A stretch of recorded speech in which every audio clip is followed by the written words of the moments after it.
देखिए next question number 7, सिद्ध कीजिए कि एक समचतुर्भुज की भुजाओं के वर्गों का योग उनके विकर्ण के वर्गों के योग के बराबर होता है। तो चलिए सबसे पहले हम एक समचतुर्भुज बना लेते हैं, फिर उसके बाद बताते हैं क्या इसमें निकालना है हमको। क्वेश्चन नंबर 7 का फिगर बनाते हैं, एक समचतुर्भुज बना लेते हैं। सबसे पहले तो समचतुर्भुज को ड्रॉ कर लीजिए।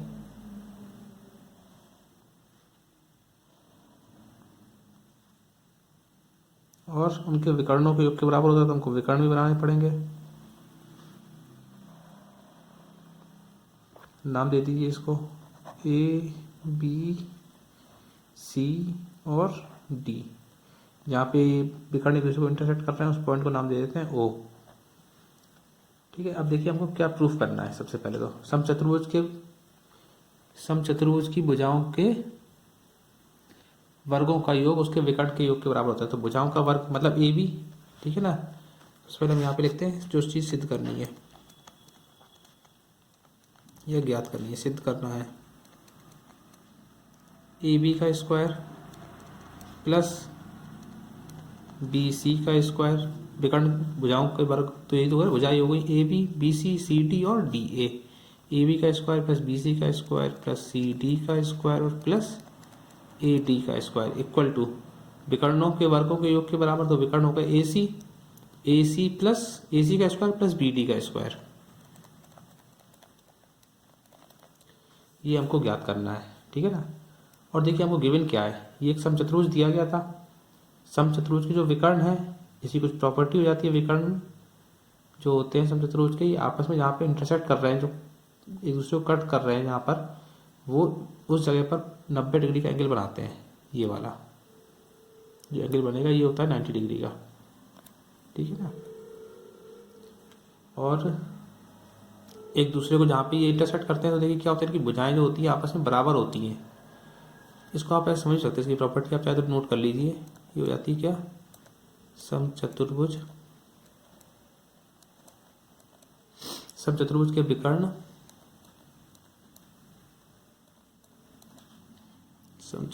विकर्ण आपस में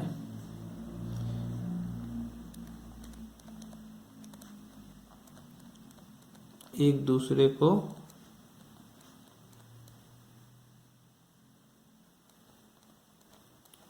समद्विभाजित करते हैं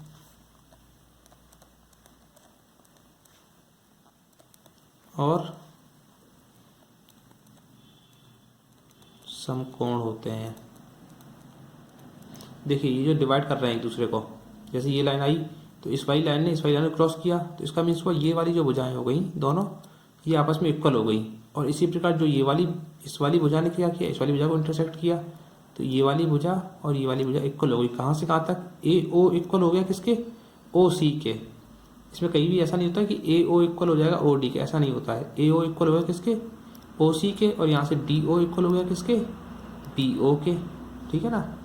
तो अब देखिए इसमें क्या है गिवन था वो भी थोड़ा सा समझ लेते हैं। या फिर जो हमारे पास में है ए ओ इक्वल टू किसके हो गया, ओ सी के, ठीक है ना। और बी ओ इक्वल किसके हो गया था, ओ डी के, ठीक है। जब ये इक्वल है तो क्या हो जाएगा, इस पूरी भुजा का हाफ ये हो जाएगा A O equal to A C by 2 और B O equal to B D by 2। तो यहाँ से हम लिख सकते हैं ना, अतः A O equal to A C by 2 और B O equal to B D by 2। देखिए जहाँ भी इसकी जरूरत पड़ेगी वहाँ पे इसको यूज कर लिया जाएगा। अब देखिए यहाँ पे बनना है 90 डिग्री का एंगल और एक ये बनना है ट्राइंगल हमारे सामने ए बी ओ। तो करना क्या है, हम सबसे पहले इस ट्राइंगल ले लेते हैं, इसके सामने वाली भुजा हमारी कर्ण हो जाएगी, इस वाले ट्राइंगल में लगा देते हैं पाइथागोरस प्रमेय, ठीक है ना। तो त्रिभुज ए ओ बी में पाइथागोरस प्रमेय से। और हमने इसको लिया क्यों है, क्योंकि देखिए हमको प्रूफ क्या करना था, ए बी स्क्वायर। तो ए बी स्क्वायर जब भी दिया तो वो ए बी स्क्वायर कहाँ से आएगा, इसका वर्क करने पर, फिर बी सी स्क्वायर इसको, फिर सी डी स्क्वायर इस वाले को, और लास्ट में ए डी स्क्वायर था तो इस वाले को, और फिर इन सबको ऐड कर देते हैं। तो चलिए पहले इतना करते हैं। ए ओ बी पाइथागोरस प्रमेय से तो ये हो जाएगा ए बी का स्क्वायर इक्वल टू ए ओ का स्क्वायर प्लस बी ओ का स्क्वायर। इसको इक्वेशन पहली मान लीजिए। उसके बाद नेक्स्ट आ जाइए त्रिभुज बी ओ सी में, इसमें भी क्या जाएगा फिर सेम प्रोसेस पाइथागोरस प्रमेय से।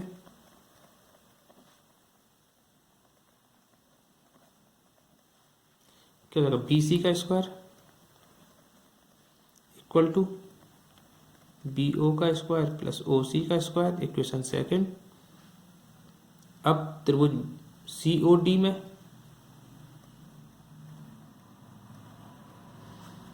देखिए इसमें क्या हो जाएगा पाइथागोरस प्रमेय से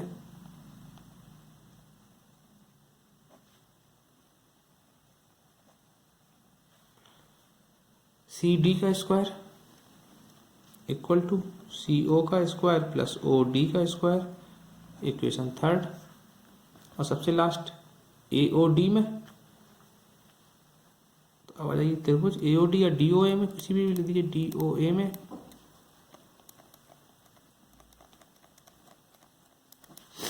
पाइथागोरस प्रमेय से क्या जाएगा ए डी का स्क्वायर इक्वल टू ए ओ का स्क्वायर प्लस ओ डी का स्क्वायर, इक्वेशन फोर्थ। और देखिए यहाँ पे प्रूफ क्या करना था हमको, चारों को ऐड करना था। जो चीज़ प्रूफ करनी है उसी के अकॉर्डिंग चलते हैं। तो अब चारों को ऐड कर देते हैं बाई एडिंग ऑल इक्वेशन, या फिर आप लिख दीजिए समीकरण 1 2 3 व 4 को जोड़ने पर। देखिए लेफ्ट हैंड वाले लेफ्ट हैंड में जुड़ जाएंगे, राइट हैंड वाले राइट हैंड में जुड़ जाएंगे। तो इधर हम जोड़ देते हैं। सबसे पहले ए बी का स्क्वायर प्लस बी सी का स्क्वायर प्लस सी डी का स्क्वायर, और ये वाला लास्ट में ए डी का स्क्वायर इक्वल टू समीकरण फर्स्ट में क्या था हमारे पास, ए ओ का स्क्वायर प्लस बी ओ का स्क्वायर, जो भी है वो सब लिख दीजिए, प्लस इक्वेशन 2 में बी ओ का स्क्वायर प्लस ओ सी का स्क्वायर, फिर सी ओ का स्क्वायर प्लस ओ डी का स्क्वायर, और उसके बाद में ए ओ का स्क्वायर प्लस ओ डी का स्क्वायर। अब देखिए इस तरफ तो ऐसे रहने दीजिए, हमको इधर तो पूरा मिल ही गया है, बस इधर हमको लेके आना है क्या, ए सी स्क्वायर और बी डी स्क्वायर। तो राइट हैंड साइड हमको सेट करनी पड़ेगी। तो इसको लिए क्या करते हैं, देखिए इसको ऐड करते हैं पहले। तो देखिए एक ए ओ स्क्वायर ये है और एक ए ओ स्क्वायर ये है, तो ये क्या हो गया 2 ए ओ स्क्वायर प्लस, अब देखिए बी ओ स्क्वायर ये हो गया 2 बी ओ स्क्वायर प्लस, यहाँ पे देखिए ओ सी स्क्वायर और यहाँ पर सी ओ स्क्वायर। तो इन दोनों को भी हम इसको सी ओ को ओ सी लिख सकते हैं, या फिर सी ओ इस वाले को सी ओ लिख दीजिए। तो क्या हो जाएगा प्लस 2 सी ओ स्क्वायर और प्लस लास्ट में देखिए ओ डी और ओ डी, तो प्लस 2 ओ डी का स्क्वायर। ओके, अब देखिए इसमें हमारे पास में एक चीज गिवन थी, ए ओ का स्क्वायर इक्वल टू किसके था, ओ सी के स्क्वायर के था, और ओ बी का स्क्वायर इक्वल किसके था, ओ डी के स्क्वायर के था। ठीक है ना। तो हम यहाँ पे क्या करते हैं, इसको इक्वल कर लेते हैं। अब देखिए ए ओ का स्क्वायर आप यहाँ पे मेंशन कर दीजिए, चूंकि ए O equal to O C और B O equal to O D. ठीक है, तो अब क्या जाएगा देखिए यहाँ से